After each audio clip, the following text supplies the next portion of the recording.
আসসালামু আলাইকুম প্রিয় দর্শক, অন্য মঞ্চের আলাপ চাইতায় আপনাদের সকলকে আমন্ত্রণ জানাচ্ছি। নমস্কার, আমি তরুণ ঘোষ। বাংলাদেশের আর্মি চিফ ওয়াকারুজ্জামান কি ভারতে আসছেন, সেরকমই একটি খবর উড়ে বেড়াচ্ছে। 19 তারিখ তিনি 5 দিনের সফরে তুর্কি গেছিলেন। সেখান থেকে তার বাংলাদেশে ফেরার কথা। শোনা যাচ্ছে ভারতীয় সেনা দপ্তরের সঙ্গে তিনি যোগাযোগ করেছেন ভারতে আসার ব্যাপারে। যখন এই মুহূর্তে হঠাৎ করে রাষ্ট্রপতি শাহাবুদ্দিন চুপ্পু তিনি ইস্তফাপত্র জমা দিয়েছেন, এখন তারপরে তার দেশে ফিরলে পরে তাকে পদত্যাগ করানো হতে পারে, এরম আশঙ্কা হয়তো তিনি করছেন। তার থেকেই হয়তো তার ভারতে ভিজিটটা তিনি করতে চাইছেন। সম্ভবত আমি বলছি, এখনো পর্যন্ত এ নিয়ে কিন্তু সরকার থেকে, ভারত সরকার থেকে কোনো রকম তথ্য প্রকাশ করা হয়নি। কিন্তু খবর যখন কানে এসছে, তখন তার সত্যাসত্য যাচাই করার জন্য আমি কিছুটা সময় নিয়েছি। কিন্তু কোনো পক্ষ থেকেই এখনো পর্যন্ত সদর্থক কোনো উত্তর পাইনি। কিন্তু বাংলাদেশের যা রাজনৈতিক জটিল পরিস্থিতি, তাতে ওয়াকারুজ্জামানের টিকে থাকা সেনাপ্রধান পদে বেশ ঝুঁকিপূর্ণ বলে এই মুহূর্তে মনে হচ্ছে। 29 তারিখ 2-4 মিলছে কেন? 29 তারিখ সার্জিও গোর, 29 কি 30-এ সার্জিও গোর ফিরবেন, যাবেন বাংলাদেশে। তার আগে তিনি ভারতবর্ষে আছেন, তিনি তো ভারতবর্ষের রাষ্ট্রদূত, ভারতবর্ষেই আছেন। তার সঙ্গে যদি কোনো রকম মোলাকাত করা যায় এবং তিনি একটা সেফ জায়গায় থাকতে পারেন, তার জন্য হয়তো তার এই ভ্রমণ হতে পারে। এখন সার্জিও গোরের সঙ্গে তিনি দেখা করবেন কি করবেন না, ভারত সরকার তাকে অনুমতি দেবে কি দেবে না, আদৌ তিনি আসছেন কি আসছেন না, তা নিয়ে এই মুহূর্তে, এই রাত্রিবেলাতে, এখন বাজে আপনার 10:30, এই 10:30টার সময় এখন কোনোভাবেই যারা কর্তা ব্যক্তি রয়েছে তাদের সঙ্গে যোগাযোগ করে ভিডিওটা করা মানে রাত্রির 2টো হয়ে যাবে, কারণ একবারে ফোন তো কেউ তোলে না। তো আগামীকাল পরিষ্কার হয়ে যাবে যে এই খবরটা কতটা সত্যি কতটা মিথ্যা। কিন্তু বর্তমান রাজনৈতিক প্রেক্ষাপটে এই খবরটা সত্যি হলো অবাক হওয়ার মতো ভারতবাসীর কাছে কিছু নেই। কারণ মার্কো রুবিওর সঙ্গে জয়শঙ্করের কথা হয়েছে, সার্জিও গোরের সঙ্গে কথা হয়েছে, সার্জিও গোর আবার ঢাকা যাচ্ছেন, তিনি নিশ্চয়ই তারেক রহমানের সঙ্গে কথা বলবেন। আবার তারেক রহমানকে আমাদের ভারত তো ডেকে পাঠিয়েছে ব্রিক্সের সম্মেলনে। তারেক রহমানকে একটা, আমি তো বলেছিলাম ব্রিক্স যখন গঠন হবে তখন বাংলাদেশকে তার অন্তর্ভুক্ত করা হবে।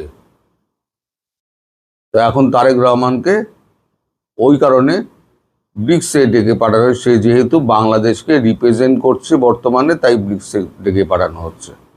সব কটা অঙ্ক যদি মেলানো যায়, তাহলে পরে এই যে গল্পটা শোনা যাচ্ছে যে ওয়াকারুজ্জামানের ভারতে আসা এবং সেনাপ্রধান এবং অন্যান্যদের সঙ্গে সাক্ষাৎ করার এবং নিজের গদিটা বাঁচানোর একটা আগাম পরিকল্পনা বা একটা ছক যাই বলেন না কেন একটা করার জন্য তিনি আসলেও আসতে পারেন, কিন্তু আমাদের কাছে, অন্তত আমার কাছে এই মুহূর্তে এর বেশি কোনো পাকা খবর নেই। আগামীকাল পরশুর মধ্যে নিশ্চয়ই এইটা পাকা হয়ে যাবে, তখন আপনারা সবাই জানতে পারবেন আমি ভুল বললাম না ঠিক বললাম। সবাই ভালো থাকবেন, সুস্থ থাকবেন। সব জল্পনা কল্পনার অবসান ঘটিয়ে অবশেষে পদত্যাগ করেছেন বাংলাদেশের 22তম রাষ্ট্রপতি মোহাম্মদ শাহাবুদ্দিন। শারীরিক অসুস্থতা ও অটোনমিক নিউরোপ্যাথির কথা উল্লেখ করে দায়িত্ব থেকে সরে দাঁড়ালেও যেভাবে তিনি সরে দাঁড়িয়েছেন তা নিয়ে দেখা দিয়েছে বেশ কিছু রাজনৈতিক প্রশ্ন। শারীরিক ও মানসিকভাবে অসমর্থ রাষ্ট্রপতিকে সরাতে চিকিৎসাধীন স্পিকারকে তড়ি ঘড়ি করে ফেরানো হলো কেন?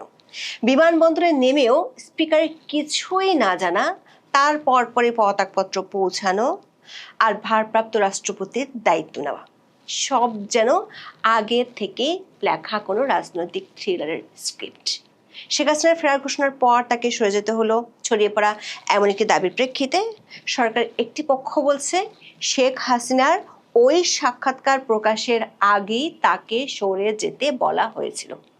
আবার রাষ্ট্রপতির পদটা যে কতটা অলংকারিক তা 2007 ও 2024 সালে বোঝা গিয়েছিল। তাহলে কি ওই অলংকারিক পদকে পুঁজি করে যারা ক্ষমতাধর হয়ে ওঠে তাদের উপরই সরকারের নজর? যে লক্ষ্যে মোহাম্মদ শাহাবুদ্দিনকে সরতে হোক না কেন, শেষ পর্যন্ত তিনি কি আওয়ামী লীগ ও বিএনপি দুই পক্ষের কাছে আস্থা হারিয়ে দুকুল হারালেন, নাকি পদত্যাগের পরও আগামী দিনের রাজনীতির গতিপথ বদলে দিতে ব্যবহার হতে পারেন তিনি, ঠিক যেমনটা গত 2 বছর হয়েছিলেন? প্রশ্ন হলো আসল খেলাটা ঠিক কোথায়? বাংলাদেশের 22তম রাষ্ট্রপতি হিসেবে নির্বাচিত হয়ে 2023 সালের 24 এপ্রিল শপথ নিয়েছিলেন মোহাম্মদ শাহাবুদ্দিন। সে অনুযায়ী তার মেয়াদ ছিল 2028 সালের 23 এপ্রিল। গত কয়েকদিন ধরে মোহাম্মদ শাহাবুদ্দিন পদত্যাগ করছেন অথবা সরকার তাকে সরিয়ে দিতে চায় বলে তিনি সরে যাচ্ছেন, এমন খবরে সরগরম হয়ে উঠেছিল বাংলাদেশের সংবাদ মাধ্যম থেকে শুরু করে রাজনৈতিক আলোচনার টেবিল। রাষ্ট্রপতি শুক্রবার পদত্যাগ করতে যাচ্ছেন এমন খবর আরো পাকাপোক্ত হয় যখন বাংলাদেশের জাতীয় সংসদের স্পিকার হাফিজ উদ্দিনকে থাইল্যান্ড থেকে সফরের মাঝ পথে উড়িয়ে আনা হয়। গত 19 জুলাই স্পিকার চিকিৎসার জন্য থাইল্যান্ড গিয়েছিলেন। তার ফেরার কথা ছিল 26 জুলাই।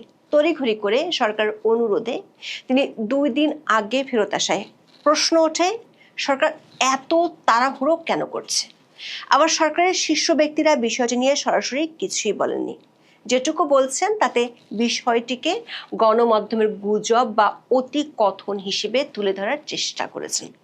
এমনকি খোদ স্পিকারই বিমানবন্দরে নেমে সাংবাদিকদের বলেন তিনি তখনও কিছু জানেন না, অথচ এর কিছুক্ষণ পরে তার কাছে পৌঁছে যায় রাষ্ট্রপতির পদত্যাগপত্র। 24 জুলাই বিকেল 5:01 স্পিকার পদত্যাগপত্রটি গ্রহণ করেন। রাষ্ট্রপতির পদত্যাগপত্রটি সামাজিক মাধ্যমে ভাইরাল হওয়ার পর এর ভাষা নিয়ে অনেকেই প্রশ্ন তুলেছেন। আবার তড়িঘড়ি করে স্পিকারকে তার থাইল্যান্ড সফর সংকুচিত করে ফিরে আনায় সরকারের উঠে পড়া লাগার এমন সিদ্ধান্ত নিয়েও অনেকে প্রশ্ন তুলেছেন। তবে স্পিকার সংবাদ সম্মেলনে এসব প্রশ্ন ও সন্দেহকে একেবারেই উড়িয়ে দিয়েছেন। আবার একটি পক্ষ বলছে বাংলাদেশের সাবেক প্রধানমন্ত্রী শেখ হাসিনা ডিসেম্বরে দেশে ফেরার ঘোষণা দেওয়ার পর সরকার রাষ্ট্রপতিকে সরে যেতে বলেছেন। তবে সরকারের শীর্ষ একটি সূত্র বলছে শেখ হাসিনার ওই সাক্ষাৎকার রয়টার্সে প্রকাশিত হয়েছিল 10 জুলাই। সরকারের শীর্ষ মহল থেকে তারও 1 সপ্তাহ আগে সরে যাওয়ার জন্য রাষ্ট্রপতিকে মানসিক প্রস্তুতি নিতে বলেছিলেন। আবার যদিও তিনি সামরিক বাহিনীর সর্বাধিনায়ক, কিন্তু বাস্তবে বাংলাদেশের রাষ্ট্রপতির ক্ষমতা অলংকারিক।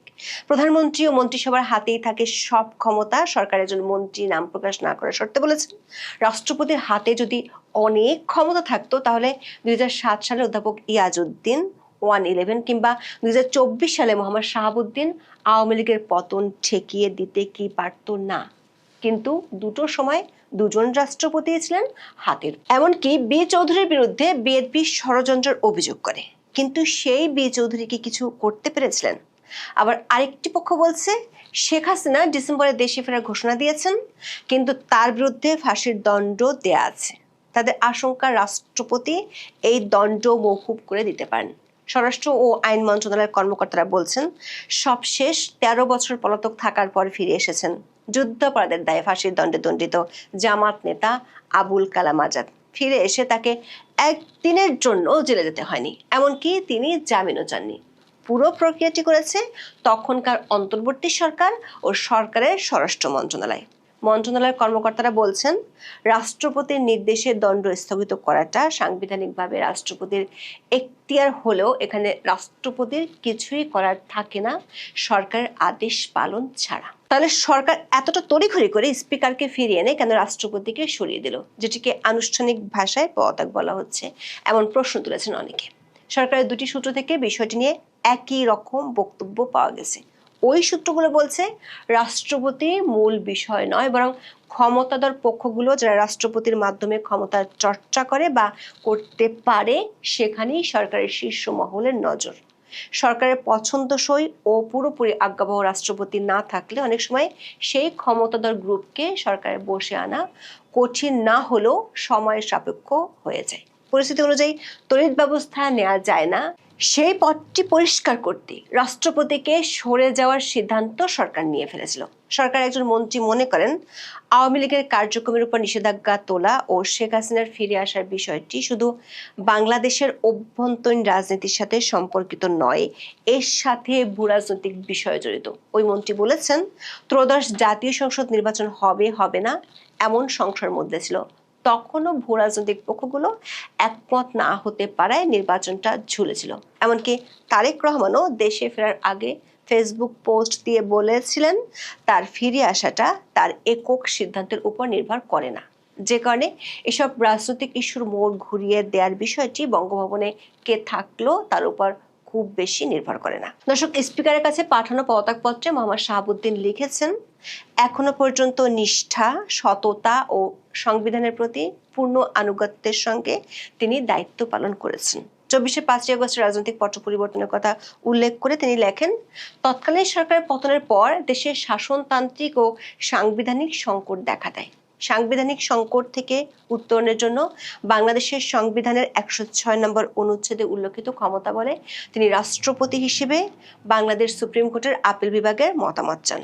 সুপ্রিম কোর্টের আপিল বিভাগের পরামর্শক্রমে অন্তর্বর্তীকালীন সরকার গঠন করেন। মোহাম্মদ শাহাবুদ্দিন চিঠিতে উল্লেখ করেন, বর্তমানে সরকারি দল ও বিরোধী দল গণতান্ত্রিক চর্চার মধ্য দিয়ে জাতীয় সংসদে নিজ নিজ দায়িত্ব পালন করছে। তিনি দাবি করেন, তার সুদৃঢ় ও ইতিবাচক ভূমিকার কারণে দেশে কোনো সাংবিধানিক বিপর্যয় ঘটেনি। অনেকে প্রশ্ন তুলেছেন, রাষ্ট্রপতি কি তার বিদায়ী পত্রে বিগত দুটি সরকারের বৈধতার কথা জানিয়ে গেলেন? না হলে পদত্যাগপত্রে স্বাস্থ্যগত কারণ উল্লেখ করা জরুরি হলেও এসব বিষয়ের অবতারণা কেন করলেন? মোহাম্মদ শাহাবুদ্দিন এরপরই পদত্যাগপত্রে নিজের অসুস্থতার কথা উল্লেখ করেছেন। লিখেছেন, তিনি গুরুতর অসুস্থ, হৃদরোগ, উচ্চ রক্তচাপ, ডায়াবেটিস ও কিডনির জটিলতায় ভুগছেন। তার হৃদযন্ত্রে বাইপাস সার্জারি হয়েছে। ইদানিং স্বাস্থ্য পরীক্ষায় অটোনমিক নিউরোপ্যাথি নামক রোগ শনাক্ত হয়েছে। এই রোগের কারণে তিনি মাঝে মাঝে ক্ষণিক অচেতন হয়ে যান। রোগসমূহের প্রাদুর্ভাবে শারীরিক ও মানসিক অসমর্থতার কারণে রাষ্ট্রপতির মতো গুরুত্বপূর্ণ সাংবিধানিক পদের দায়িত্ব পালন করা তার পক্ষে সম্ভব হচ্ছে না। তার দীর্ঘমেয়াদের চিকিৎসা প্রয়োজন বলে চিঠিতে উল্লেখ করেছেন। বিশেষজ্ঞ চিকিৎসকরা বলেছেন, অটোনমিক নিউরোপ্যাথি হলো এমন একটি স্বাস্থ্যগত অবস্থা যেখানে শরীরের অনৈচ্ছিক স্নায়ু বা অটোনমিক নার্ভসগুলো ক্ষতিগ্রস্ত হয়। মানুষের শরীরে যেসব কাজ সচেতন চেষ্টা ছাড়াই স্বয়ংক্রিয়ভাবে ঘটে, যেমন হৃদস্পন্দন, রক্তচাপ, হজম প্রক্রিয়া, ঘাম হওয়া এবং মূত্রথলির নিয়ন্ত্রণ, এই স্নায়ুগুলো মূলত সেসব কাজ পরিচালনা করে। যখন এই নার্ভগুলো ক্ষতিগ্রস্ত হয় তখন শরীরের এই স্বয়ংক্রিয় ব্যবস্থাগুলোতে ব্যাঘাত ঘটে। অটোনমিক নিউরোপ্যাথির সবচেয়ে প্রধান ও সাধারণ কারণ হলো ডায়াবেটিস। ব্লাড সুগার দীর্ঘদিন অনিয়ন্ত্রিত থাকলে এই নার্ভগুলো ধীরে ধীরে ক্ষতিগ্রস্ত হয়। মোহাম্মদ শাহাবুদ্দিন তার পদত্যাগপত্রের শেষে উল্লেখ করেছেন, সংবিধানের 50-3 অনুচ্ছেদের বিধান অনুযায়ী তিনি রাষ্ট্রপতির পদ হতে পদত্যাগ করেছেন। সংবিধানের 50-3 নম্বর অনুচ্ছেদে বলা আছে, রাষ্ট্রপতি পদত্যাগ করতে চাইলে তাকে জাতীয় সংসদের স্পিকারকে সম্বোধন করে নিজ স্বাক্ষরযুক্ত পদত্যাগপত্র জমা দিতে হবে। এখন আনুষ্ঠানিকভাবে বাংলাদেশের ভারপ্রাপ্ত রাষ্ট্রপতি হাফিজউদ্দিন আহমেদ, এখানেও একটি প্রশ্ন উঠেছে, সেটি হলো বলা হচ্ছে রাষ্ট্রপতি অসুস্থ, তিনি আবার যার কাছে দায়িত্ব দিয়ে চলে গেলেন তিনি চিকিৎসার মাঝ পথে দেশে ফিরেছেন দায়িত্ব নেওয়ার জন্য। এখন সংবিধানের 54 অনুচ্ছেদ অনুযায়ী রাষ্ট্রপতির অনুপস্থিতিতে স্পিকার ভারপ্রাপ্ত রাষ্ট্রপতির দায়িত্ব পালন করবেন। নতুন রাষ্ট্রপতি নির্বাচিত না হওয়া পর্যন্ত স্পিকারের দায়িত্ব পালনে কোনো বাধা নেই, অর্থাৎ নতুন রাষ্ট্রপতি দায়িত্ব নেওয়ার আগ পর্যন্ত তিনি রাষ্ট্রপতির দায়িত্বে থাকবেন। এর আগেও 2002 সালের 21 জুন থেকে 6 সেপ্টেম্বর পর্যন্ত তৎকালীন স্পিকার ব্যারিস্টার জমির উদ্দিন সরকার অস্থায়ী রাষ্ট্রপতি হিসেবে দায়িত্ব পালন করেছিলেন। সংবিধান অনুযায়ী রাষ্ট্রপতির পদ শূন্য হলে নতুন রাষ্ট্রপতি নির্বাচনের আয়োজন করবে নির্বাচন কমিশন। যেহেতু এখন সংসদ বহাল আছে, তাই সংবিধানের 123-2 অনুচ্ছেদ অনুযায়ী আগামী 90 দিনের মধ্যে নতুন রাষ্ট্রপতি নির্বাচন করতে হবে। বর্তমান সংসদে বিএনপির সংখ্যাগরিষ্ঠতা থাকায় দলটি মনোনীত প্রার্থী পরবর্তী রাষ্ট্রপতি হিসেবে নির্বাচিত হওয়ার সম্ভাবনা রয়েছে। সংবিধানের 54 অনুচ্ছেদ অনুযায়ী নতুন রাষ্ট্রপতির দায়িত্ব গ্রহণ না করা পর্যন্ত রাষ্ট্রপতি সাংবিধানিক দায়িত্ব পালন করবেন জাতীয় সংসদের স্পিকার। সংসদ সদস্যদের ভোটে রাষ্ট্রপতি নির্বাচিত হন। তবে যেহেতু এই মুহূর্তে সংসদ নেই, তাই পরবর্তী সংসদ অধিবেশন না ডাকা পর্যন্ত নতুন রাষ্ট্রপতি নির্বাচনের কোনো সুযোগ নেই। এদিকে 24 আগস্টের রাজনৈতিক পট পরিবর্তনের পর থেকেই মোহাম্মদ শাহাবুদ্দিনের পদত্যাগের দাবিতে সোচ্চার ছিল একটি পক্ষ। মোহাম্মদ ইউনূস যে মোহাম্মদ শাহাবুদ্দিনকে রাষ্ট্রপতি হিসেবে মেনে নিতে চাননি, সেটি নানা ঘটনা থেকে পরিষ্কার হয়েছিল। সেই গ্রুপটির পক্ষ থেকে এবার দাবি তোলা হচ্ছে সদ্য বিদায়ী রাষ্ট্রপতি মোহাম্মদ শাহাবুদ্দিনকে গ্রেফতার করে বিচারের আওতায় আনতে হবে। সংবিধান বিশেষজ্ঞরা বলছেন এ ধরনের ব্যবস্থা নেয়ার সুযোগ নেই, কারণ সংবিধানের 51 অনুচ্ছেদে রাষ্ট্রপতিকে তার দায়িত্ব পালনকালে যে কোনো কাজের জন্য ইনডেমনিটি দেওয়া আছে, যার অর্থ হলো রাষ্ট্রপতিকে তার কাজের জন্য কোনো আদালতে কোনো প্রশ্ন তোলা যাবে না। সংশ্লিষ্ট সূত্রগুলো বলছে রাষ্ট্রপতি পদত্যাগের পর বেশ কিছু সুবিধা সরকার থেকে পাবেন। বাংলাদেশের 2016 সালের রাষ্ট্রপতির অবসর ভাতা, আনুতোষিক ও অন্যান্য সুবিধা আইন অনুযায়ী এসব সুবিধা পাবেন। তবে শেষ পর্যন্ত মোহাম্মদ শাহাবুদ্দিন একুল ওকুল দুকুলি হারিয়েছেন। প্রথমত 24 5 আগস্ট পরবর্তী ভূমিকার জন্য আওয়ামী লীগের অনেকেরই তার বিরুদ্ধে ক্ষোভ আছে। আওয়ামী লীগের একটি পক্ষ মনে করে ইউনূসের শাসনামলে যখন আওয়ামী লীগের নেতা কর্মীদের উপর নির্যাতন চলছিল তখন তিনি রাষ্ট্রপতি হিসেবে চুপ ছিলেন। এমনকি ইউনূস ক্ষমতা থেকে যাওয়ার পর সাক্ষাৎকারে নিজেকে নিয়ে কথা বলেছেন, অথচ যে আওয়ামী লীগ তাকে রাষ্ট্রপতি বানিয়েছিল তাদের উপর নির্যাতন নিয়ে কোনো কথা বলেননি। এমনকি নিজে মুক্তিযোদ্ধা হলেও ধানমন্ডি 32 নম্বরের বাড়িটি সহ মুক্তিযুদ্ধের স্মৃতি বিজড়িত বহু স্থান ভেঙ্গে গুড়িয়ে দেওয়া হলেও তিনি ছিলেন চুপ। সামরিক বাহিনীর সর্বাধিনায়ক হয়েও তার যে কার্যত কোনো ক্ষমতা ছিল না সেটি তখনও স্পষ্ট হয়ে উঠেছিল। আবার ইউনূসের আমলে অনেক নিবর্তনমূলক আইনের অধ্যাদেশে অবলীলায় তিনি স্বাক্ষরও করে গেছেন। এসব কারণে মোহাম্মদ শাহাবুদ্দিনের বিরুদ্ধে আওয়ামী শীর্ষ মহলের প্রায় পুরোটাই ক্ষুব্ধ। আবার নির্বাচনের পর বিএনপিকে পুরো দমে সমর্থন দিয়ে গেছেন। বিএনপির লিখিত স্ক্রিপ্ট পড়ে আওয়ামী লীগকে ফ্যাসিস্ট আখ্যায়িত করে ভাষণও দিয়েছেন। শেষ পর্যন্ত সেই বিএনপিও মেয়াদ পূর্ণ করতে দিল না মোহাম্মদ শাহাবুদ্দিনকে। তবে সরকারের একটি সূত্র বলছে দুকুল হারানো সত্ত্বেও বাংলাদেশের সামনের দিনের রাজনীতির গতিপথ পাল্টানোর জন্য মোহাম্মদ শাহাবুদ্দিনকে অনেকেই ব্যবহার করতে পারেন। রাজনীতিতে নতুন নতুন বিতর্ক তৈরি আর আইনগত জটিলতা অনেক কিছুই দেখা দিতে পারে যদি সদ্য সাবেক হওয়া এই রাষ্ট্রপতিকে কেউ ব্যবহার করতে পারে। এখন এ পর্যন্ত, সবাই ভালো থাকুন, সুস্থ থাকুন, নিরাপদে থাকুন। দেখা হবে আগামী।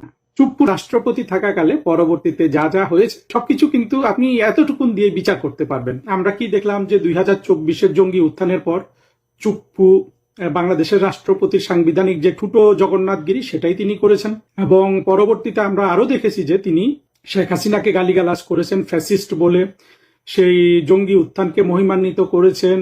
সংবিধানে যখন লেখা যে বঙ্গবন্ধু স্বাধীনতার স্থপতি ঘোষক, তখন তিনি সংবিধান লঙ্ঘন করে তারেক রহমান এবং বিএনপিকে খুশি করার জন্য তাদের লিখে দেয়া ভাষণে জিয়াউর রহমানকে স্বাধীনতার ঘোষক বলে তিনি বক্তব্য রাখলেন সংসদে, এবং আকারে ইঙ্গিতে তিনি বুঝিয়ে দিয়েছেন যে শেখ হাসিনার সাথে তার সম্পর্ক ভালো ছিল না। এবং অনেক চুপ্পুর কিছু স্নেহভাজন লোকজন আছে, তার মধ্যে একজন যেমন গোলাম মাওলা রনি, এরা সবসময় ভিডিও করে চুপ্পুর পক্ষে, চুপ্পু যে একজন বলিষ্ঠ মানুষ, অনেক শক্তিশালী মানুষ, সাহসী মানুষ, মুক্তিযোদ্ধা।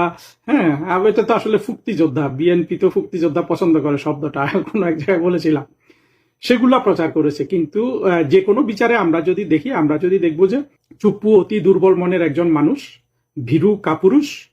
আপনারা যদি এই জিনিসটা আরো ভালো বুঝতে পারবেন, বিএনপির দুইজন রাষ্ট্রপতির সাথে চুপ্পুর যদি তুলনা করেন, বিএনপির প্রথম রাষ্ট্রপতি মানে 91-এর পরে আব্দুর রহমান বিশ্বাস, এইরকম শেখ হাসিনা সরকার যখন 96-এ ক্ষমতা গ্রহণ করেন, তখন কিছুদিন রাষ্ট্রপতির মেয়াদ ছিল তার, যার পরে শাহাবুদ্দিনকে আনা হয়েছিল, বিচারপতি শাহাবুদ্দিন, এই শাহাবুদ্দিন, চুপ্পু না। তারপরে 1/11-র সময় আমরা ইয়াজউদ্দিন সাহেবকে দেখেছি বিএনপির রাষ্ট্রপতি। আপনি দেখেন ইয়াজউদ্দিন সাহেব কি না করেছে, একজন প্রফেসর। ইয়াজউদ্দিন সাহেব একজন মোটামুটি সাদা সিধা মানুষ। ইয়াজউদ্দিন সাহেবকে খুব বলিষ্ঠ চরিত্রের বা কিছুই আপনি বলতে পারবেন না, কিন্তু তিনি বিএনপির যে 2006-7 যে রাষ্ট্র ক্ষমতা দখল রাখা নির্বাচনের মধ্য দিয়ে, তার জন্য এমন কিছু নাই, মানে সর্বোচ্চ করেছেন ইয়াজউদ্দিন আহমেদ, প্রফেসর ইয়াজউদ্দিন।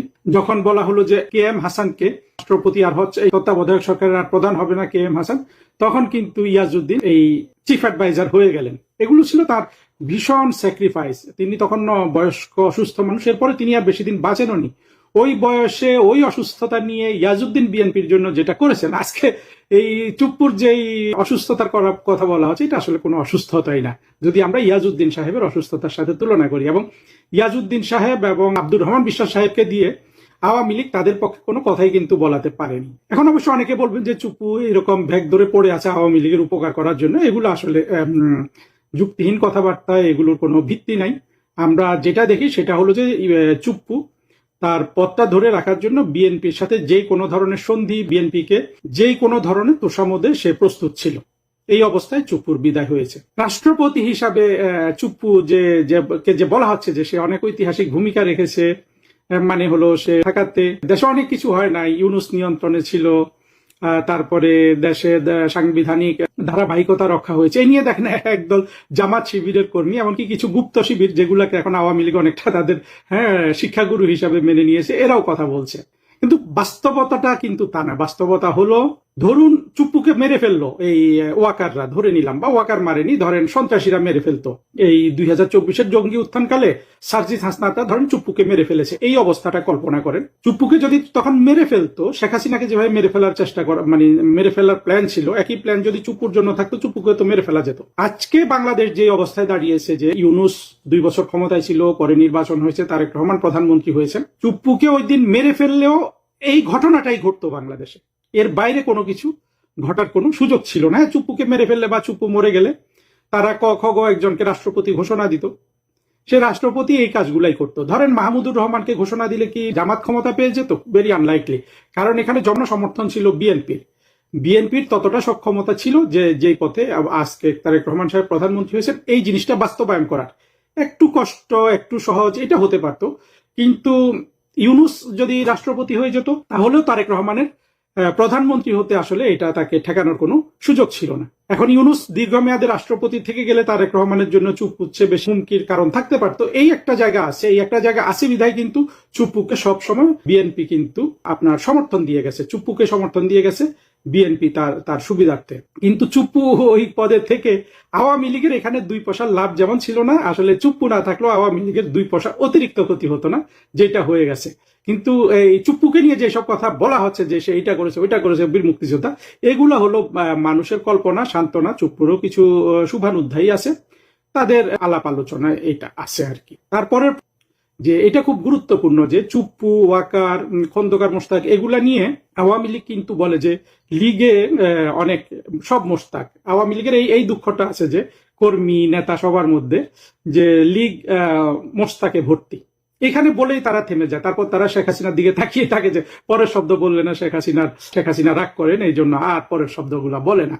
কিন্তু বর্তমানে আওয়ামী লীগের 2024-এর যে অধপতন হয়েছে, সেইটাতে আওয়ামী লীগের বর্তমানে সবচেয়ে বেশি হোমওয়ার্ক হওয়া উচিত ছিল যে আওয়ামী লীগ কেন এত মোশতাকে ভর্তি, আওয়ামী লীগ কেন 75ও মোশতাক পেল, 2024ও মোশতাক, এত মোশতাকে আওয়ামী লীগ কেন ভর্তি। এই জিনিসটা আজকে আওয়ামী লীগের যদি প্রধান রাজনৈতিক কর্তব্য হয় সেটা হওয়া উচিত, অর্থাৎ অভ্যন্তরীণ ভাবে তাদের প্রজ্ঞা, শিক্ষা, অনুশীলনের মধ্যে এই জিনিসটাই সবচেয়ে বেশি আলোচনায় আসা উচিত। তারা যে, আমি শুনি যে শত শত তারা নাকি মিটিং করে, কোথায় জানি কি কি আছে ওদের ফোরাম, সেখানে কি কোথাও এই আলোচনাটা হয়? ওবায়দুল কাদের একটু শুধু বলেছিল যে ওয়াকার এরা মোস্তাক, এটা বলার সাথে সাথে বলেছে যে না, ওবায়দুল কাদের শেখ হাসিনার বিরুদ্ধে চলে গেছে। ওবায়দুল কাদের নিজেরও ব্যর্থতা আছে, কিন্তু প্রশ্নটা কিন্তু খুবই যৌক্তিক এবং এটা নিয়ে আওয়ামী লীগের মধ্যে হাজার হাজার ঘন্টা আলোচনা হওয়া উচিত।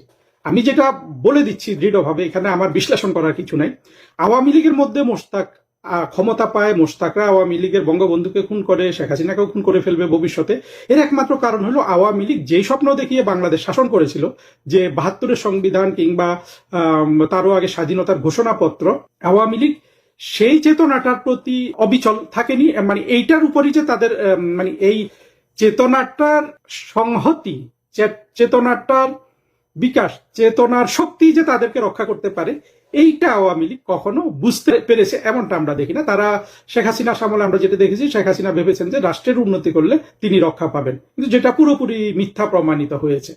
এখন দেখেন, প্রধানমন্ত্রী শেখ হাসিনা দুঃখ করতে পারেন যে আমি তো এত কিছু করেছি, যেটা আবার তিনি একজনকে বলেছেন, উনি আবার এমন ভাবে বলেছেন যে ওইটা শেখ হাসিনাকে আসলে দুর্বল হিসাবে, মানে সেটা আমি কিন্তু বলিষ্ঠ প্রতিবাদ করেছিলাম যে শেখ হাসিনা এত দুর্বল নয়, কিন্তু ওই লোকের ভিডিও আবার আওয়ামী লীগরাই দেখে ৮০-৯০ হাজার লোক ওইটা দেখেছে। আসলে তো শেখ হাসিনা ওই রকম দুর্বল মানুষ নন, সেখানে ওই লোক যেটা প্রকাশ করেছে। কিন্তু আওয়ামী লীগের মধ্যে শিক্ষা দীক্ষা এতটাই কম যে তারা বুঝতে পারে না যে কোন জিনিসগুলা তাদের শোনা উচিত, প্রচার করা উচিত। এই যে এখন যে আজকে যখন আমি এই বক্তব্যটা রাখছি, আমি দেখছি যে আওয়ামী লীগের মধ্যেই একটা গুপ্ত শিবির ঢুকে তাদের চিন্তাকে এখন সে রীতিমতো শুধু ফেসবুকে লেখে। সে আজকেও বড় একটা এই রাষ্ট্রপতিকে নিয়ে একটা পোস্ট দিয়ে দিয়েছে, রাষ্ট্রপতি হ্যান করেছে, ত্যান করেছে, এবং আওয়ামী লীগের লোকজন কিন্তু ওই লোকটার দ্বারা এখন শিক্ষিত হচ্ছে। অর্থাৎ ইতিমধ্যে গুপ্ত শিবির, গুপ্ত জামাত, পাকিস্তানপন্থীরা আওয়ামী লীগকে শিক্ষিত করা শুরু করেছে। আর আমরা যারা সত্যিকারের আওয়ামী লীগের বন্ধু, আমরা কিন্তু আওয়ামী লীগকে কোনোভাবে শিক্ষিত করতে পারছি না। প্রমাণ কি? প্রমাণ হলো আমার ভিডিওগুলো আওয়ামী লীগ ২-৪ হাজার ৩ হাজার মানুষ দেখে, আর ওইসব লোকের ভিডিও কিন্তু লাখ লাখ, ভিডিও না থাকুক ফেসবুক যেটাই হোক, লাখ লাখ প্রচার হয়, তারা সবাই দেখে।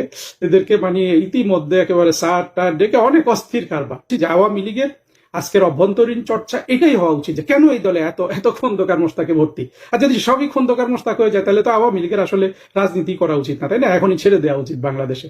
এইরকম ২ দিন পরই আরেকজন মোস্তাক আসবে, তো এটা নিয়ে তাদের অভ্যন্তরীণ ভাবে বিষয়টা ভালোভাবে ভেবে দেখা উচিত না? আমরা কিন্তু সেটা দেখি না। আমরা শুনি যে হাজার হাজার তারা মিটিং করে। হ্যাঁ, মিটিং ওগুলো জননেত্রী শেখ হাসিনা কর্মীদের সাথে যে মিটিং গুলো করেন অত্যন্ত গুরুত্বপূর্ণ, কিন্তু এর বাইরে যে শত শত মিটিং এর কথা শুনি, সেখানে কি একবারও এই পর্যন্ত আলোচনা হয়েছে যে, আর এই যেই লোকগুলো আলোচনা করে তাদের কি এই যোগ্যতা আছে যে খন্দকার মোস্তাক দলে ভবিষ্যতে হবে না, এই পথটা রুদ্ধ করার জন্য কি ধরনের চিন্তা তৈরি করা দরকার, কি ধরনের সিদ্ধান্ত বাস্তবায়ন করা দরকার, সেই যোগ্যতা কতজনের আছে, সেটাও কিন্তু যারা বুঝছেন আমার কথাটা তারা সহজেই বুঝতে পারেন। আরেকটা প্রশ্ন করি, এটার উত্তর খুব বেশি দিব না। ৫ আগস্ট ২০২৪ থেকে চুপ্পু রাষ্ট্রপতি থাকাতে কার লাভ কার ক্ষতি হলো? লাভ হয়েছে সরাসরি বিএনপির। বিএনপি দেখেছে যে চুপ্পু রাষ্ট্রপতি থাকলে তাদের অনেকগুলো কাজ সহজে হবে।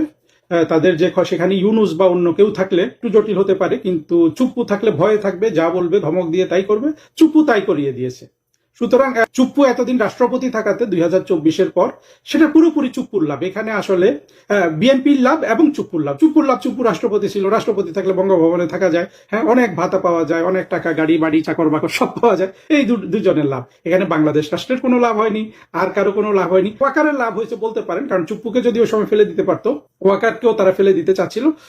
যেমন ইউনুস রাষ্ট্রপতি হয়ে গেলে হয়তো ওয়াকারকে বরখাস্ত করে দিত এবং সেটাতে ওয়াকারের ক্ষতি হতো। কিন্তু এই যে প্রক্রিয়াগুলো, ওয়াকারকে বরখাস্ত করে দেয়া বা ক্ষমতায় রাখা, এখন পর্যন্ত দৃশ্যমান কিছুই নাই যেটাতে আওয়ামী লীগের কোনো লাভ হয়েছে। কিন্তু আওয়ামী লীগের অবুঝ অবোধ মানুষগুলো মনে করে যে কোনো না কোনো তাদের লাভ হয়েছে। এটা পুরোপুরি তাদের আসলে পরিস্থিতি বুঝতে না পারা একটা, যেমন তেমন হচ্ছে কোনো কিছুতে সান্ত্বনা পাওয়া, বোধ ও আমার আছে, এই আমার আছে।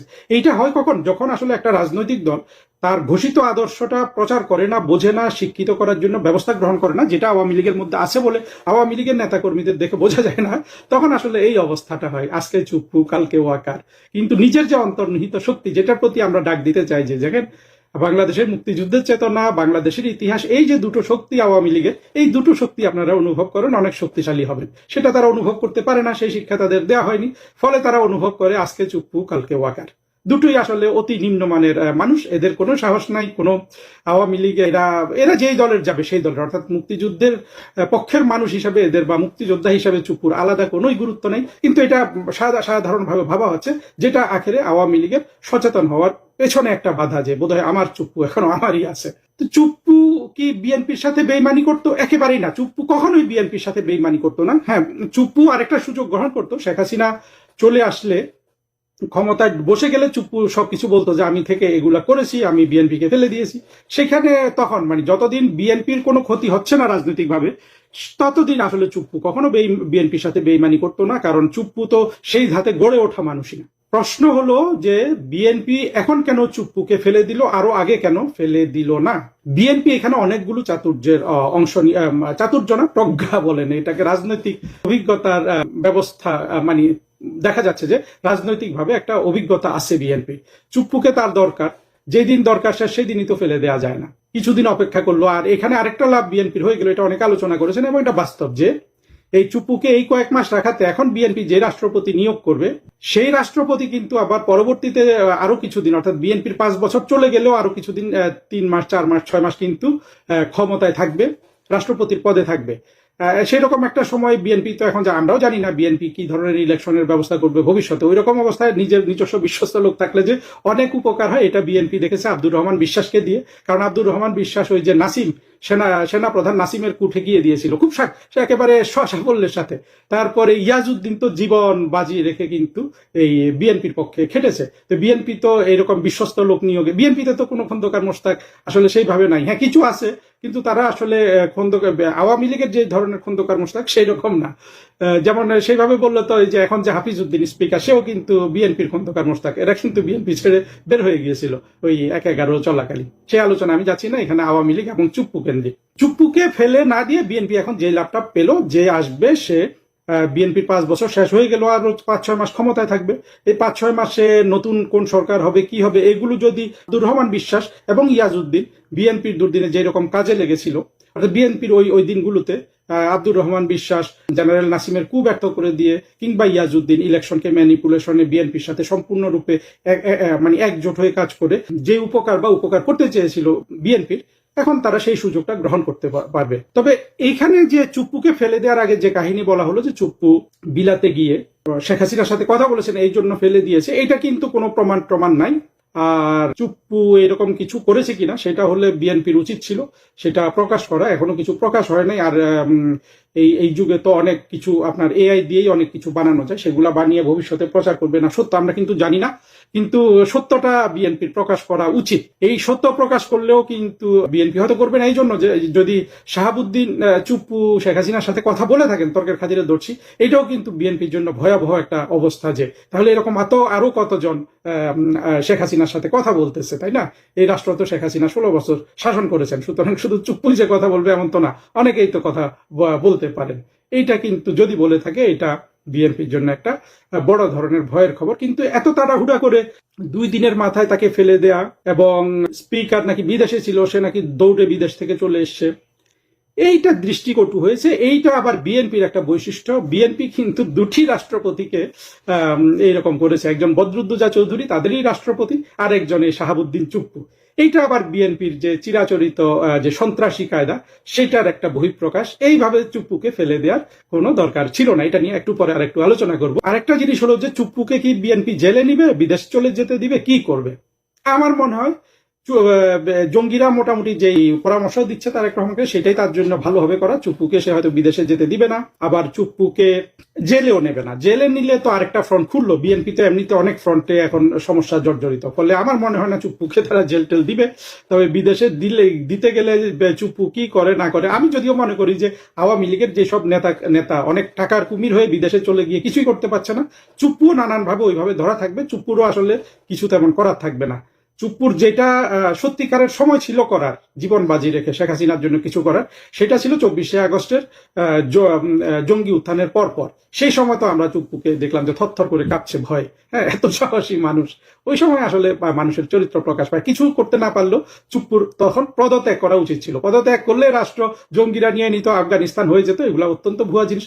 বাংলাদেশ এমনিও আফগানিস্তান হয়ে গেছে, এর চেয়ে বেশি কিছু হতো না। এবং আজকে তারেক রহমানই ক্ষমতায় থাকতো, হয়তো এটা একটু ইন্টারনালি একটু মোর কেওটিক হতে পারতো, কিন্তু আসলে এর বেশি কিছু হতো না। কিন্তু চুপ্পু কেন পদত্যাগ করলো না? চুপ্পু কেন কোনো সাহসী ভূমিকা নিল না?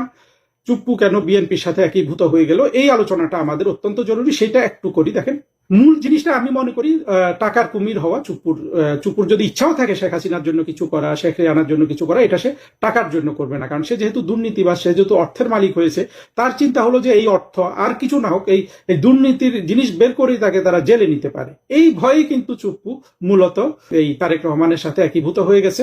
মূল জিনিসটা কেউ আলোচনা করছে, সেটা হলো চুপ্পুর অর্থ সম্পদ দুর্নীতির মাধ্যমে অর্জিত টাকা নিয়ে কেউ যাতে প্রশ্ন না তোলে, সেই চেষ্টাটা চুপ্পু করে গেছে। এখনো সে এটাই করে যাবে। এর বাইরে চুপ্পুর আর কোনো একটা কিছু করার নাই। এখানে প্রধানমন্ত্রী শেখ হাসিনা এই যে এইরকম ব্যক্তি, দুর্নীতিতে আকণ্ঠ নিমজ্জিত, এদেরকে দিয়ে উনি যদি আশা করেন যে ভালো কিছু পাবেন দুঃসময়ে, সেটা আসলে পাবেন না, কিন্তু পান নাই, এটাই প্রমাণিত হয়েছে। আর এটাই বলে যে তাহলে বিএনপির কি করা উচিত ছিল? চুপ্পুকে অবসরের মানে চুপ্পুর পদে এইভাবে খালি না করে কি করা উচিত ছিল? বিএনপি যদি একটা প্রজ্ঞাবান রাজনৈতিক দল হতো, তাহলে তারা চুপ্পুকে সাংবিধানিক পথে যেটা অভিশংসন আছে সেটা করতো। এটা করতে তো বিএনপির কোনোই সমস্যা নেই। বিএনপির এটা তো জামাত, বিএনপি, এনসিপি, ওদের 350 এমপি আছে এখন, সবাই কিন্তু এটাতে ভোট দিত। সেটাতে করলে বিএনপিকে বলা হতো যে তারেক রহমান রাজনৈতিকভাবে একটু পরিপক্ক হয়েছেন। এখন যেটা হয়েছে এটা পুরোটাই মাস্তানি। এটা তাদের রাষ্ট্রপতিকেও তারা করেছিলেন। বদরুদ্দোজা চৌধুরীকে তুমি করতে পারেন যে হয়তো তাকে একটু সম্মান দিতে চেয়েছিলেন, যে ইমপিচমেন্ট হলে মানুষ মনে করে যে অনেক অনেক ক্ষতিগ্রস্ত হবে। আসলে তো তা না। ইমপিচড হলে একজন মানুষের যদি তার জাতির কাছে, মানুষের কাছে সম্মান পাওয়ার থাকে, তাহলে কেবল সে সম্মান পায়। এই পথে শাহাবুদ্দিন চুপ্পু যেই পথে গেল, এই পথে বিএনপিরও বদনাম হলো, শাহাবুদ্দিন চুপ্পুরও বদনাম হলো। আসলে দুইটা পক্ষই এখানে একটা, চুপ্পু তো আসলে কিছুই করার নাই। বিএনপি একটা কুৎসিত কাজ করলো, চুপ্পুকে এইভাবে তড়িঘড়ি করে সরিয়ে দিয়ে। তড়িঘড়ি করে ওরা সরাতে পারতো যে তারা সংসদ বসিয়ে একদিনে, এটা 1 ঘন্টার কাজ, তারা 2 লাইন লিখে ইমপিচ করে দিত তার কোনো একটা দোষ টোষ বলে, তাহলে অন্তত আইন কানুন মানার যে একটা উদাহরণ স্থাপিত হতো। বাংলাদেশের রাজনীতিতে লেটেস্ট আলোচিত ঘটনা কি? নিঃসন্দেহে রাষ্ট্রপতি মোহাম্মদ শাহাবুদ্দিনের পদত্যাগ। কিন্তু যতটা আলোচনা তার পদত্যাগ নিয়ে, তার চেয়েও বেশি আলোচনা হঠাৎ পদত্যাগের আসল কারণ নিয়ে। কাগজে কলমে যে আলোচনায় কারণগুলো উঠে আসছে, এর মধ্যে অন্যতম হলো তার অসুস্থতা। কিন্তু রাজনীতিতে একটা পুরনো কথা আছে, অনেক সময় যেটা দেখা যায় সেটা আসলে পুরো সত্য নয় বা পুরো গল্পটা নয়। রাষ্ট্রপতি শাহাবুদ্দিনের পদত্যাগের আগে এমন কিছু ঘটনা ঘটেছে গত কয়েকদিনে, যেগুলো আলাদা করে দেখলে সাধারণ ঘটনা মনে হবে, কিন্তু এগুলোকে যদি এক সুতোয় গাঁথা হয়, তাহলে হয়তো পাওয়া যাবে একেবারেই অন্য একটি ছবি। তাই প্রশ্ন, রাষ্ট্রপতি শাহাবুদ্দিনের পদত্যাগের কারণ শুধুই কি অসুস্থতা, নাকি আড়ালে আছে আরো বড় কোনো রাজনৈতিক সমীকরণ? এখন পর্যন্ত পাওয়া তথ্য, বিভিন্ন সূত্রের প্রতিবেদন এবং ঘটনাগুলোর ধারাবাহিকতা মিলিয়ে বিষয়টি আমরা বুঝতে চেষ্টা করব আজকের ভিডিও। রাষ্ট্রপতির পদত্যাগ নিয়ে এখন পর্যন্ত যেসব তথ্য সামনে এসেছে, যেসব দাবির কথা বিভিন্ন দেশি বিদেশি গণমাধ্যমে প্রকাশিত হয়েছে, সব একসঙ্গে মেলালে যে প্রশ্নটি সামনে আসছে তা হলো, হঠাৎ কেন পদত্যাগ করলেন রাষ্ট্রপতি শাহাবুদ্দিন? একটু পেছন ফিরে দেখি। মোহাম্মদ শাহাবুদ্দিন 2023 সালের 24 এপ্রিল বাংলাদেশের 22তম রাষ্ট্রপতি হিসাবে দায়িত্ব গ্রহণ করেছিলেন। সংবিধান অনুযায়ী তার মেয়াদ শেষ হওয়ার কথা 2028 সালের 23 এপ্রিল, অর্থাৎ এখনো 2 বছরেরও বেশি সময় তার দায়িত্বে থাকার কথা। কিন্তু তিনি মাঝপথেই পদত্যাগ করলেন এবং পদত্যাগপত্রে কারণ হিসেবে লিখলেন তার গুরুতর শারীরিক অসুস্থতার কথা। জানালেন দীর্ঘদিন ধরে হৃদরোগ, উচ্চ রক্তচাপ, ডায়াবেটিস এবং কিডনি সংক্রান্ত সমস্যায় ভুগছেন তিনি। তার হৃদযন্ত্রে বাইপাস সার্জারিও হয়েছে। সম্প্রতি চিকিৎসকরা তার শরীরে অটোনমিক নিউরোপ্যাথি নামের এক জটিল রোগ শনাক্ত করেছেন।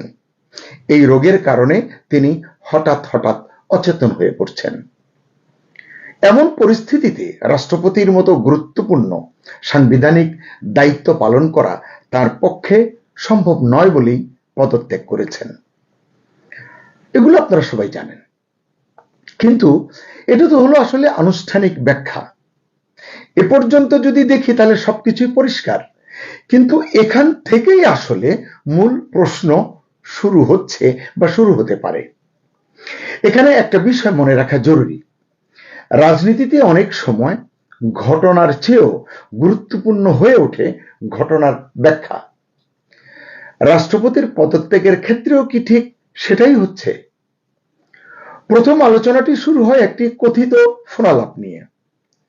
বিভিন্ন সংবাদ মাধ্যমে প্রকাশিত প্রতিবেদনে দাবি করা হয় গত 9 থেকে 18 মে, মানে এবছরের এই সময়ে লন্ডন সফরের তিনি সফর করেছেন। এই সফরকালে রাষ্ট্রপতি নাকি ভারতে অবস্থানরত বাংলাদেশ সরকারের সাবেক প্রধানমন্ত্রী শেখ হাসিনার সঙ্গে টেলিফোনে কথা বলেছেন। কিছু প্রতিবেদনে এমনও বলা হয়েছে গোয়েন্দা সংস্থাগুলো বিষয়টি জানার পর তৎক্ষণাৎই রাষ্ট্রপতিকে পদত্যাগেরও নাকি পরামর্শ দিয়েছিল।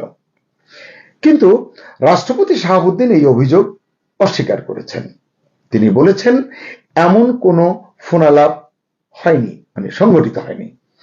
একটি গণমাধ্যমকে এমনও তিনি বলেছেন, বা দু একজন নিকটাত্মীয় এমনকি গণমাধ্যম কর্মীকে বলেছেন এই ধরনের অভিযোগ সম্পূর্ণ ভিত্তিহীন। তাহলে কি দেখলাম, মানে আমাদের সামনে এখন দুটো অবস্থান, একদিকে বিভিন্ন সূত্রের দাবি, অন্যদিকে রাষ্ট্রপতির সরাসরি অস্বীকার। তাই বিষয়টির যে কোনো এক পক্ষ অবলম্বন করে নিশ্চিত সত্য হিসাবে এটিকে দেখার সুযোগ নেই। এবার আরেকটি গুরুত্বপূর্ণ প্রসঙ্গে মনোযোগ দিতে চাই। শুধু দেশের ভেতরেই নয়, আন্তর্জাতিক গণমাধ্যমও এই ঘটনাকে গুরুত্ব দিয়ে দেখছে। এই যে বললাম টেলিফোনের কথা, এটি নিয়েও দেশি বিদেশি গণমাধ্যম কি বলছে। Reuters, BBC, south China morning post সহ একাধিক আন্তর্জাতিক সংবাদ মাধ্যম বিভিন্ন সূত্রের বরাতে লিখেছে শেখ হাসিনার দেশে ফেরার ঘোষণা দেওয়ার পর রাষ্ট্রপতির উপর রাজনৈতিক চাপ বাড়তে থাকে। এখানেও একই কথা প্রযোজ্য। এসব প্রতিবেদন মূলত বিভিন্ন সূত্রের বক্তব্যের উপর ভিত্তি করে রচিত বা তৈরি। এখন পর্যন্ত সরকার আনুষ্ঠানিকভাবে এমন কোনো কারণ স্বীকার করেনি যে সরকার শেখ হাসিনার ফিরে আসার ঘটনায় বিচলিত বা অস্থির বা অস্বস্তিতে আছে। সরকার এটি মুখ খুলে স্বীকার করেনি। তাই এটিও নিশ্চিত তথ্য নয়, বরং প্রকাশিত প্রতিবেদন এবং সংশ্লিষ্ট সূত্রগুলোর দাবি। তবে সাম্প্রতিক কিছু ঘটনা দেশের মানুষের নজর কেড়েছে। মানুষ কিন্তু অনেক বুঝতে পারে অনেক কিছু, তাদের মতো করে তারা বিশ্লেষণ করে। সেগুলো কি? দেখুন, রোজার ঈদ এবং কোরবানির ঈদের নামাজ পড়েছেন রাষ্ট্রপতি এবং প্রধানমন্ত্রী তারেক রহমান, কিন্তু রোজার ঈদে তারা পাশাপাশি নামাজ পড়েছিলেন। কোরবানির ঈদে নামাজ আদায় করবার সময় এই দুজনের অবস্থান বদল হয়েছে, এটি নিয়ে কিন্তু অনেক আলোচনা হয়েছে। এরপর প্রধানমন্ত্রী তারেক রহমান চীন সফরে গেছেন, আপনারা জানেন। সেই চীন সফর থেকে তিনি ফিরে এসেছেন অনেকদিন হলো। প্রচলিত রীতি অনুযায়ী রাষ্ট্রপতির সঙ্গে তার সাক্ষাৎ করবার কথা, কিন্তু তিনি করেননি। যেমনটি বলছিলাম যে ইতিমধ্যে লম্বা সময় পার হয়ে গেছে। এই কথাটির সময়টাকে গুরুত্ব দিচ্ছি এ কারণেই, এই সরকার মানে তারেক রহমানের সরকার যখন দায়িত্ব গ্রহণ করে তার ঠিক আগে বা পরপর আমরা দেখেছি 16ই ডিসেম্বরের 21শে ফেব্রুয়ারির অনুষ্ঠান, 26শে মার্চের যে রাষ্ট্রীয় যে আচার অনুষ্ঠান রয়েছে, সেসব জায়গায় প্রধানমন্ত্রী এবং রাষ্ট্রপতির মধ্যে যে সৌহার্দ্য, যে শ্রদ্ধা এবং সম্মানের সম্পর্ক, এটি কিন্তু আমরা ঘাটতি দেখছি। অনেকেই দেখছেন যে আসলে এই জায়গাটিতে কোথাও যেন ছন্দপতন হয়েছে।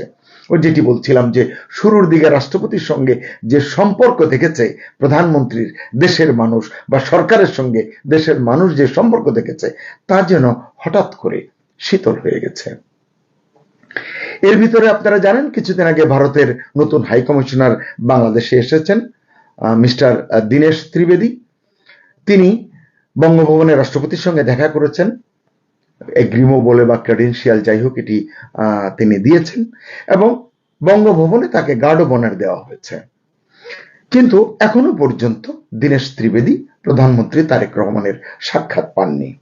আবার ইতিমধ্যে সেনাপ্রধান জেনারেল ওয়াকারুজ্জামান তুরস্ক সফরে গেছেন। আপনারা জানেন এই যাবার আগে তিনি রাষ্ট্রপতির সঙ্গে একটি গুরুত্বপূর্ণ বৈঠক করেছেন। এসব নিয়ে বিস্তারিত তথ্য কিন্তু গণমাধ্যমে সেভাবে আসেনি।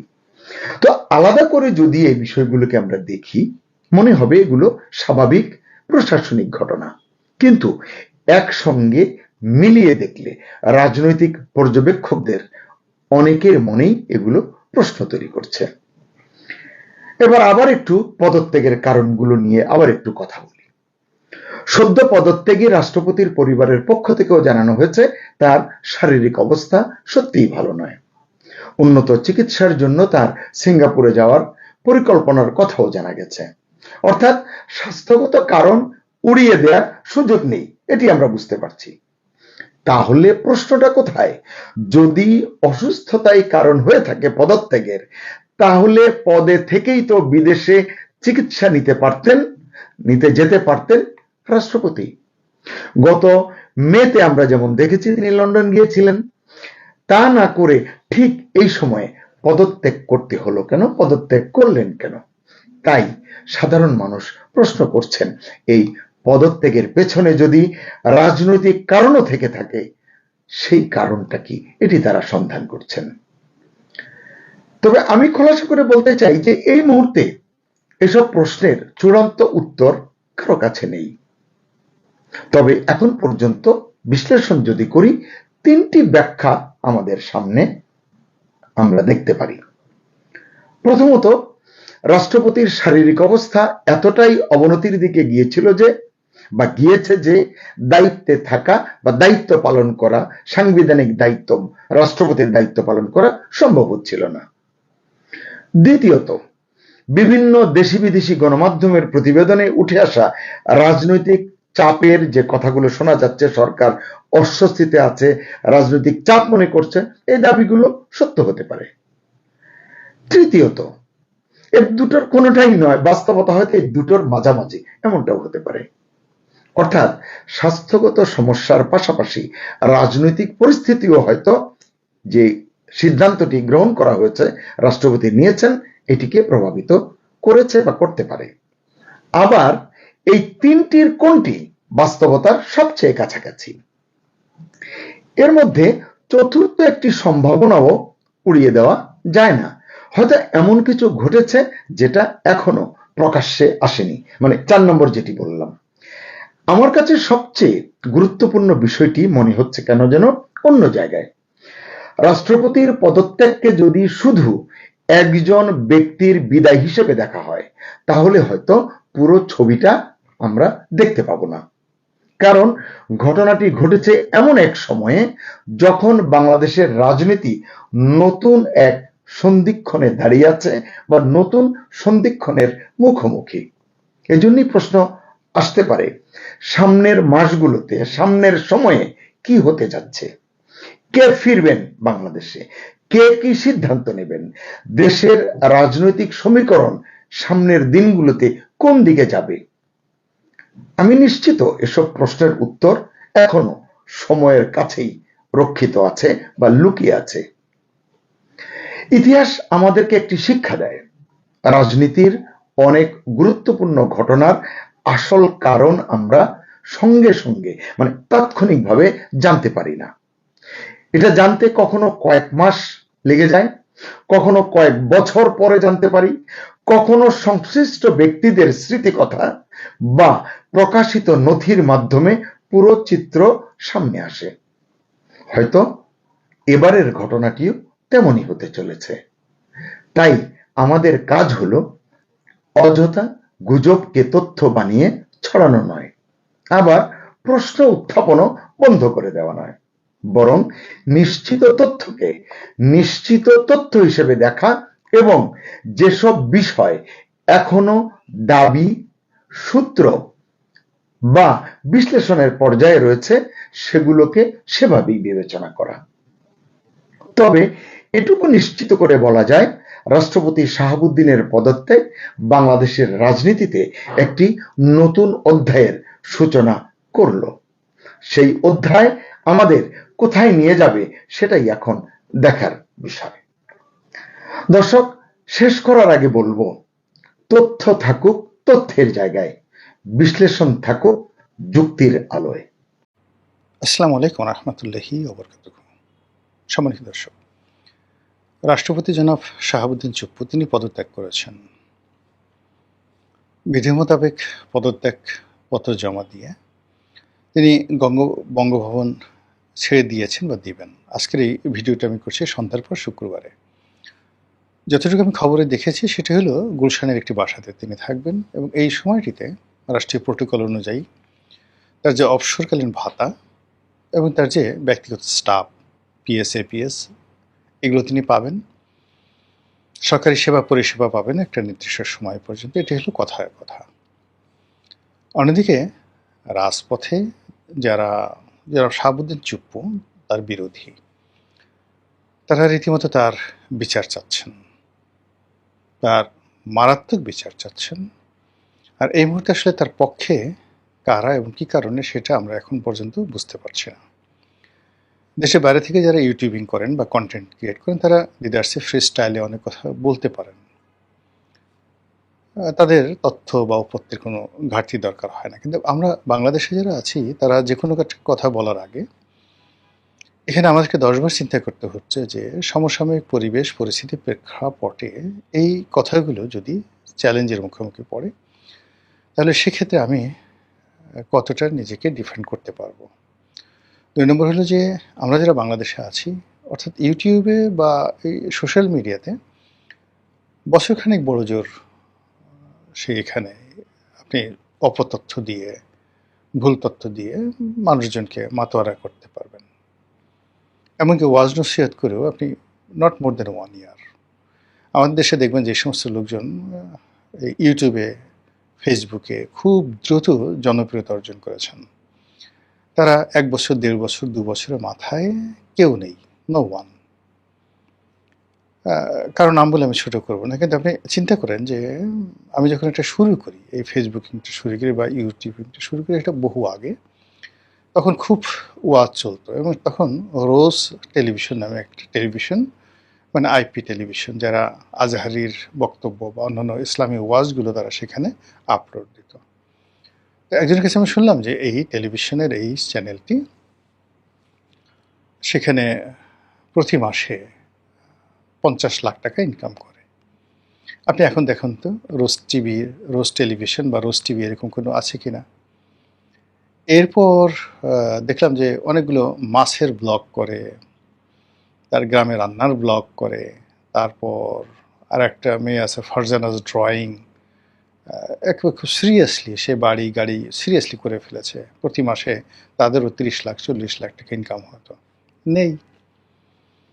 এরপরে বিভিন্ন যারা আরও অপতথ্য ছড়ায়, ইল্লু বিল্লু পিল্লু যে সমস্ত লোকজন আছে, তারাও এই ভিউ ব্যবসা করে দে আর্নড হিউজ মানি, বৈধভাবে অবৈধভাবে, এবং তাদের সেই প্ল্যাটফর্মকে ব্যবহার করে তারা দেখা গেল যে বড় শিল্প গ্রুপ, তারপরে সরকারি বিভিন্ন প্রতিষ্ঠান, মানে রীতিমতো ডাকাতি।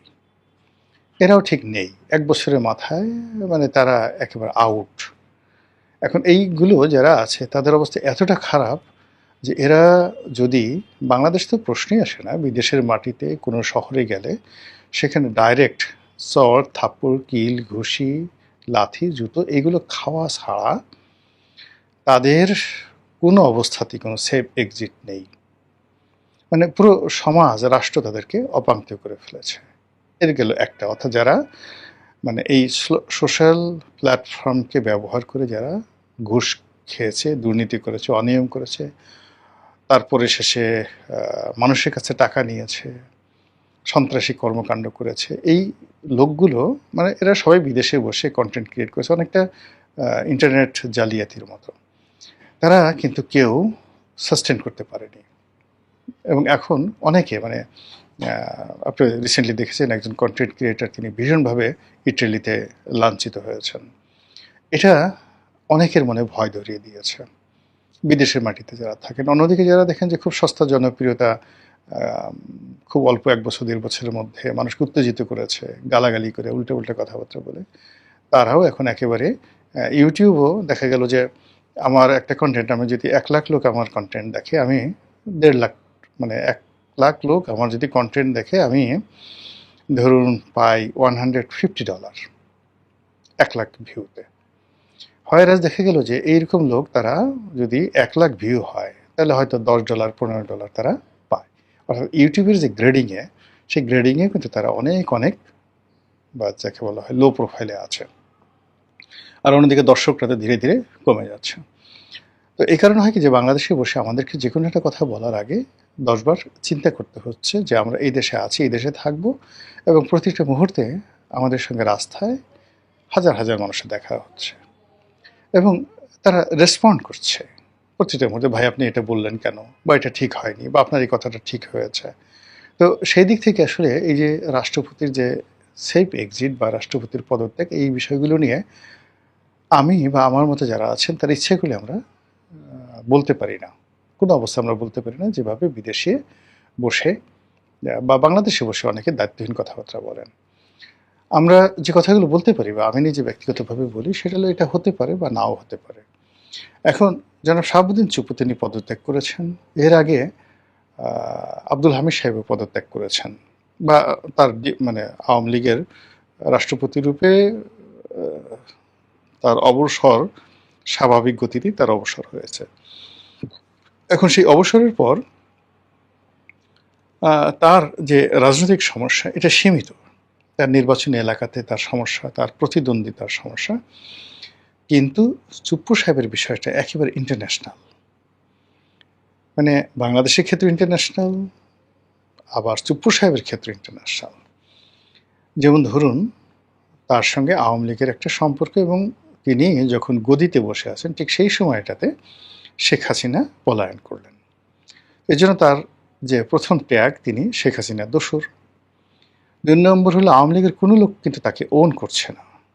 এর কারণ হলো যে প্রক্রিয়াতে, যে অবস্থাতে তাকে রাষ্ট্রপতি পদে মনোনয়ন দেওয়া হয়েছিল, নিয়োগ দেওয়া হয়েছিল, এক্ষেত্রে শুধুমাত্র শেখ হাসিনা বলতে পারবেন তিনি কেন তাকে দিয়েছিলেন, কী কারণে দিয়েছিলেন। বাকি আওয়ামী লীগের সব শীর্ষ নেতৃবৃন্দ, মানে তিনি ছিলেন, জনাব চুপ্পু ছিলেন তাদের চক্ষুশূল। ফলে এই যে তার যে বিপদের সময়, এখন সিঙ্গেল একজন আওয়ামী লীগ লোককে পাবেন না তার পাশে দাঁড়াতে, দেশে এবং দেশের বাইরে। এটা হলো তার একটা প্রথম প্রবলেম, যে তার কোনো ওনারশিপ নেই। দ্বিতীয়ত হলো যে এই গত 2 বছরে he tried his level best to comply with everybody. তিনি কিন্তু ডক্টর মোহাম্মদ ইউনূসের সাথে কমপ্লাই করার চেষ্টা করেছেন, তিনি সেনাপ্রধান জেনারেল ওয়াকারুজ্জামানের সাথে কমপ্লাই করেছেন, তারেক রহমান সাহেবের সঙ্গে তিনি কমপ্লাই করার চেষ্টা করেছেন, কিন্তু কেউ তাকে ওন করেনি, কেউ তার সম্মানজনক যে বিদায়টি, সেই সম্মানজনক বিদায়টি নিশ্চিত করেনি। যেমন এটা তো তিনি মনে প্রাণে ধরে নিয়েছিলেন যে এই বিএনপি সরকার ক্ষমতা আসার সঙ্গে সঙ্গে তিনি চলে যাবেন, বা তাকে বললেই তিনি চলে যাবেন, কিন্তু বিএনপি কৌশলগত কারণে তাকে রেখে দিয়েছে। কিন্তু যখন বিএনপির সন্দেহ হয়েছে, কিংবা বিএনপিতে তার প্রয়োজন ফুরিয়ে গেছে, বা যে কোনো কারণে বিএনপি তাকে নিরাপদ মনে করছে না, সঙ্গে সঙ্গে এত দ্রুততার সঙ্গে তাকে বাদ দিয়ে দেওয়া হলো যে তিনি একটা যে চোখ মুদবেন বা একটা ট্রু শব্দ করবেন, সেই সুযোগটা পর্যন্ত তার হলো না। আচ্ছা, এখন তিনি অফিস হারিয়েছেন, পদ হারিয়েছেন, ক্ষমতা হারিয়েছেন, রাষ্ট্রীয় প্রোটোকল হারিয়েছেন। এখন তার অবস্থা কী হবে? তিনি কি সেফ এক্সিট পাবেন, অর্থাৎ বাংলাদেশ থেকে বিদেশে তিনি চলে যেতে পারবেন? তারেক রহমান সাহেব বা বিএনপি সরকারকে তাকে সেই সুযোগটা দিবে, নাকি বাংলাদেশে একজন রাষ্ট্রপতি যেভাবে হুসেন মোহাম্মদ এরশাদকে বিএনপি বিচার করেছিল। বিএনপি কিন্তু মানে একটা দারুণ মানে ইতিহাস আছে। মানে বিএনপি সবসময় এটাতে রাষ্ট্রপতিদেরকে বিচার করার নিদারুণ তার ইতিহাস আছে। যেমন জিয়া রহমান সাহেব ক্ষমতা আসার সঙ্গে সঙ্গে তিনি খন্দকার মোশতাককে তিনি বিচার করেছিলেন। তারপরে বেগম জিয়া ক্ষমতা আসার পরে এরশাদ সাহেবকে বিচার করেছিলেন। তো এই যে দুজন রাষ্ট্রপতি এবং তাদের এরপরে তাদের নিজস্ব রাষ্ট্রপতি বি চৌধুরীর জীবনকে তারা একেবারে